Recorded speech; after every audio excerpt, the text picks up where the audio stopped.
Hi everyone, welcome back to my channel. And if you are new here, my name is Akonde Motilayo, and you can also call me Dr. Mo. I'm a medical student at Obafemi Awolowo University, and my channel is about helping students navigate their educational and personal growth journey and lots more. Today, we'll be talking about something that is super important for those that just finished their post-UTME. The question is, what comes next? Before I continue, why is this question important? Here are 5 reasons for you to plan your next steps after your post-UTME. 1. To ensure that you stay prepared. 2. Prepare for admission processes. 3. To make sure that you have backup plans.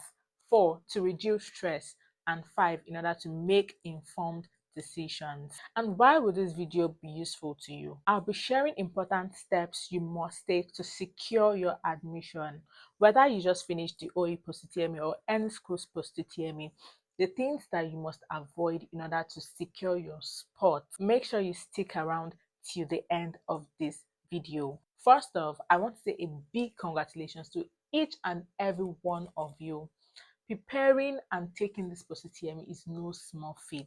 You've made it this far, which is already an accomplishment, so well done. Now, I know some of you might be feeling anxious about how you performed, but I want to reassure you, do not worry too much. Whether you are feeling a bit unsure or not, there are still a few things you can do to ensure that you secure your admission. The process isn't over yet, and in this video, I'll walk you through some steps in order to ensure that you stay on track. Now that the post-UTME is over, honestly speaking, this is a great feeling. I know some of you might be feeling like, oh, it's time to sleep, it's time to watch movies, it's time to go out with my friends, it's time to have fun. Of course, why not? You have had sleepless nights, you've worked hard for it.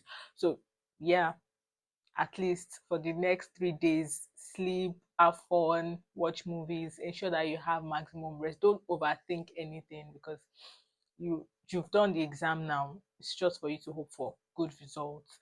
As much as it is important for you to have fun, it is also very important to have that back of your mind that what is next, because there's a whole lot of things: results, cutoff marks, change of institution, learning a skill, preparing for school, paying school fees, getting accommodation, and the likes. There's a whole lot to think of after post-UTME. Now, continuing, let's talk about results before we talk about cutoff marks, because of course you see your results first. As for me, I think I wrote my exam 2nd of November, and then the results dropped 8 days after. So you should expect the result anytime soon, because I think resumption is October, yeah. If you meet the cutoff mark and get admission, you resume October 24 or something. The period of after the exam and waiting till results, oh my god.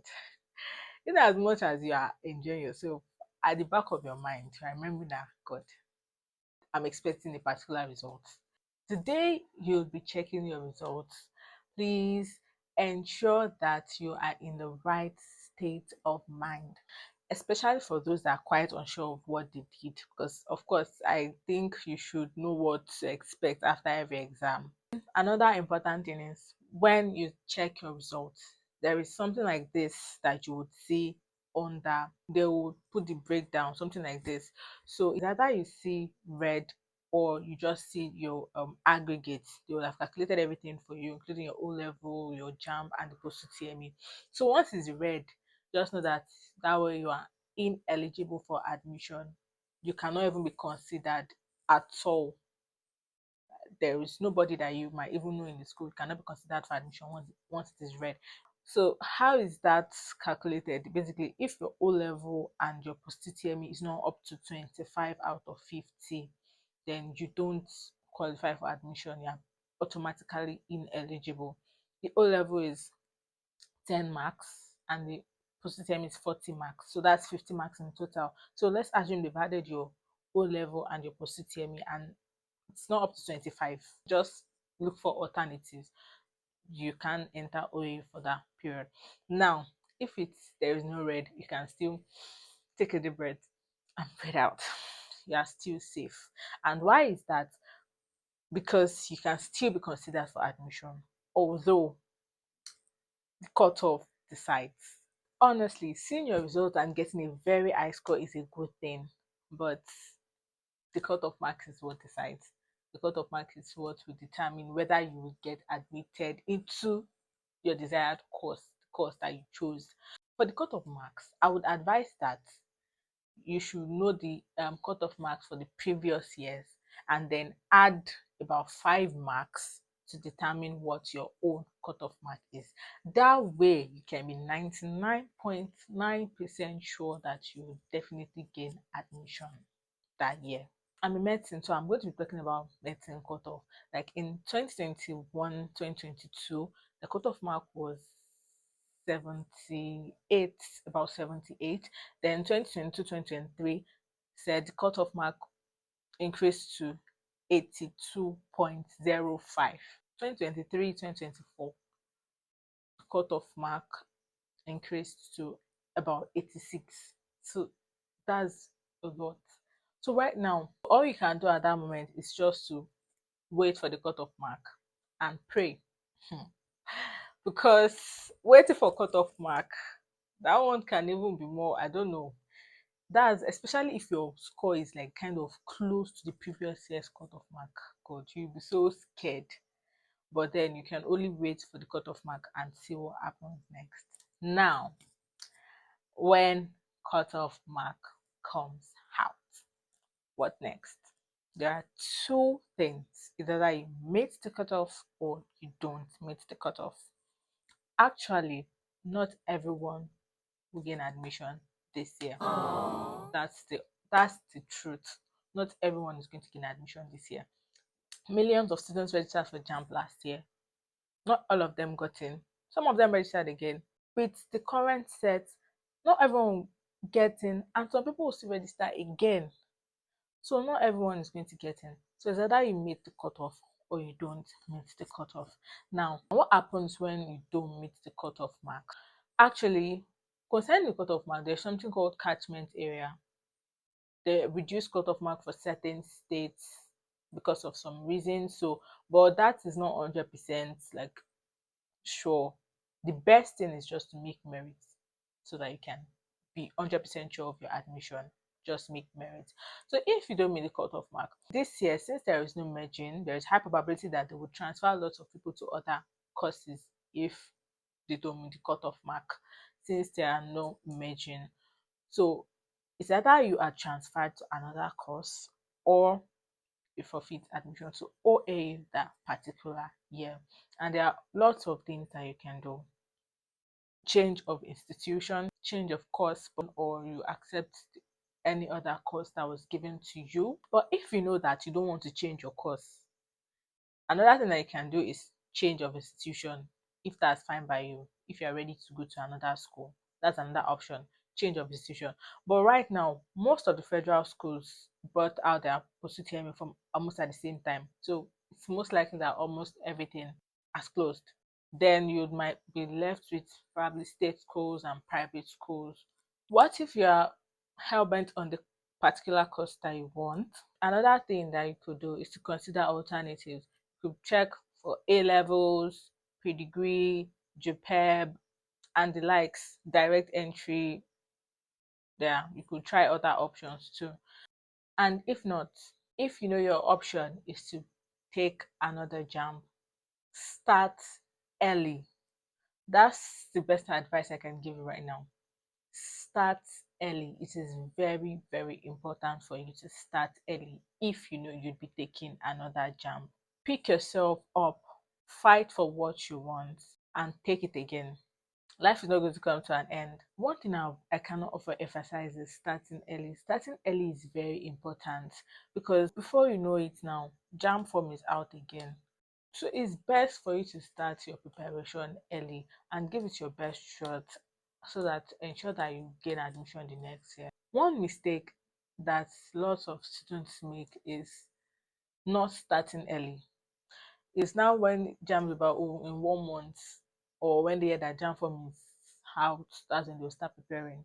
Then it's the same thing happens again, the same cycle, and at the end of the day, they might just have to settle. So starting early is a very important thing in whatever you want to do in this life. Early preparation is very important. Like I said before, if you're okay with the course that they might transfer you to, it's fine. But please don't let anyone tell you that, oh, you can cross over from one course to another course. I don't know about other schools, but in my school, it is very difficult. It's not easy for you to cross from one department to another. They would just tell you to go and take another jam. That's what they will tell you to do.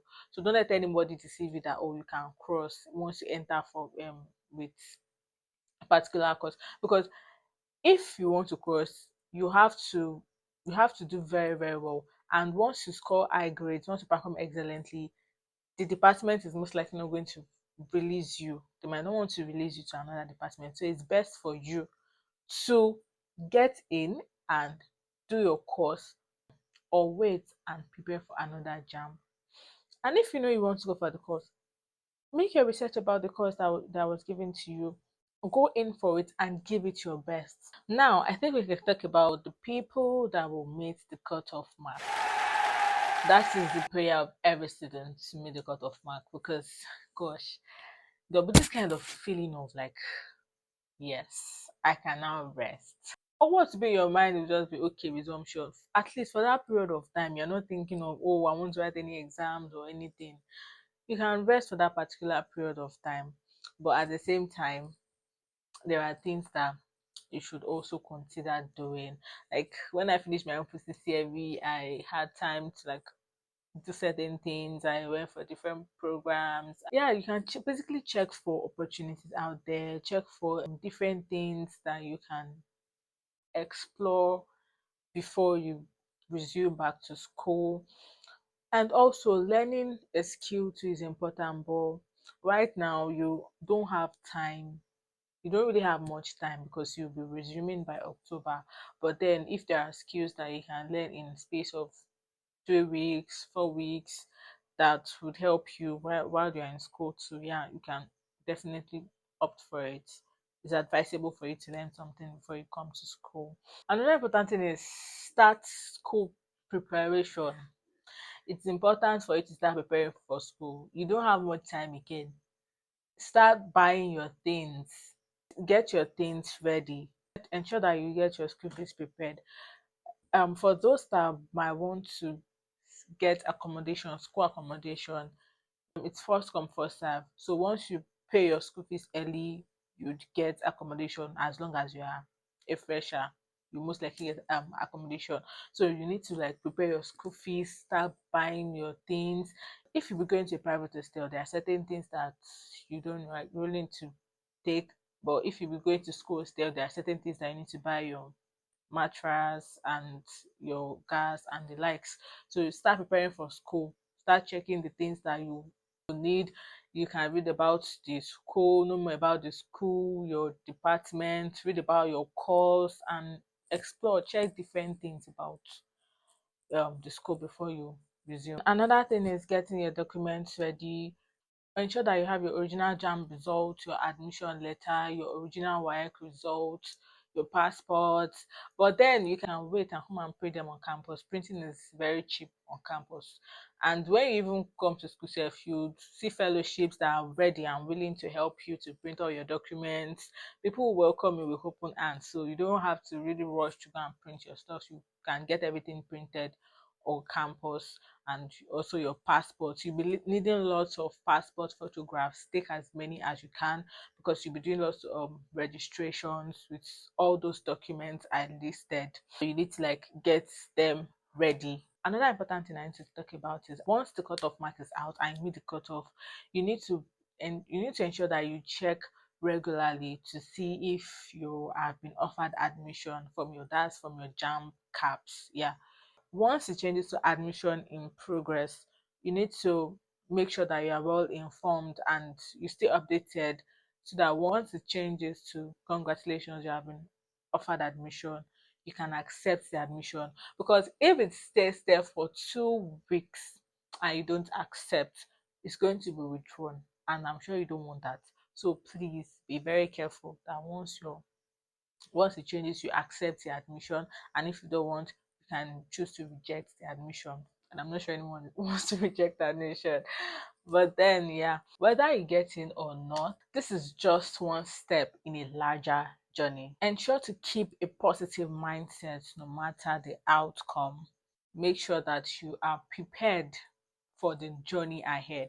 Make sure that you are mentally prepared, you are physically prepared, and you're emotionally prepared for what is ahead of you. That's it for today's video. I hope you're a little more prepared for what's next after your post-UTME.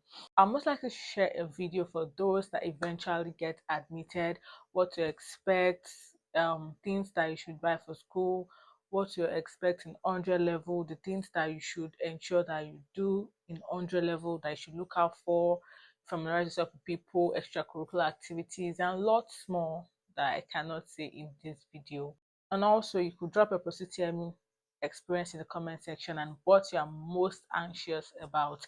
If you have any more questions or you need more advice, feel free to drop them in the comment section below, and I'm always willing to help you. Don't forget to like, don't forget to share, don't forget to subscribe. Thank you very much. Bye.